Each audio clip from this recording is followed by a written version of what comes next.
Donald Trump promised the biggest immigration crackdown in the modern American history. He entered the office saying that he would secure the border, reduce illegal immigration, and then tighten the control over what could stay and enter the United States.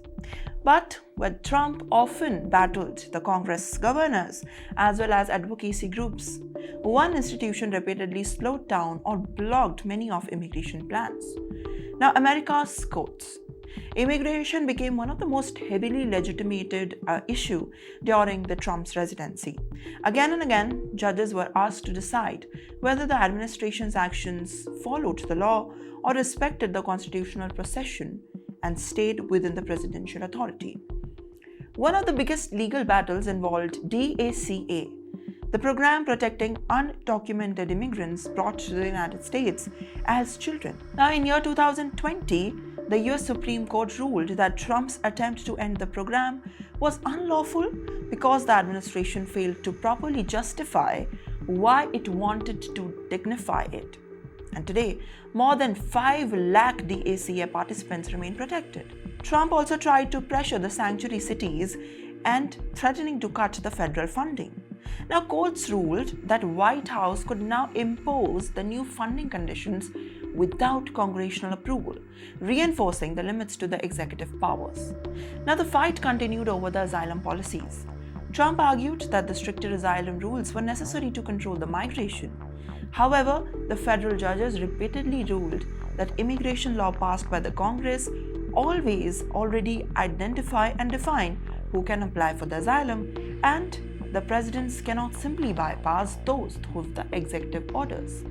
Perhaps most controversial battles involved the birthright citizenship.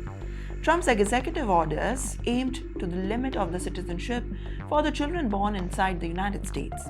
The federal courts quickly blocked this move, arguing that conflict with the Constitution along with the standing legal precedent, and that administration could also face back the setbacks on the legal immigrations.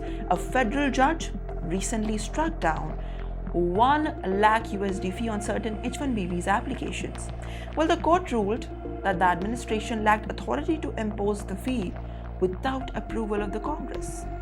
The decision drew particularly attention on the Indians, where the H-1B visa remained one of the most important pathways for the skilled professionals seeking the opportunities in America. And yet, not every battle ended in the defeat. Trump's revised travel ban ultimately survived the Supreme Court challenge after the administration remotely revoked the policy and gathered its illegal justification. These cases reveal an important pattern.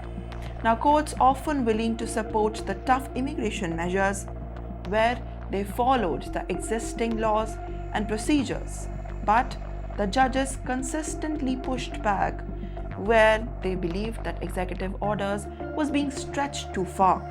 The larger story is not simply about the immigration.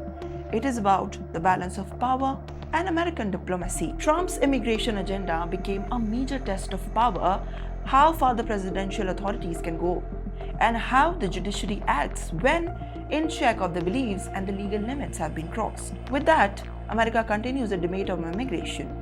Courtroom remains the most important battlegrounds shaping the future of the US policy.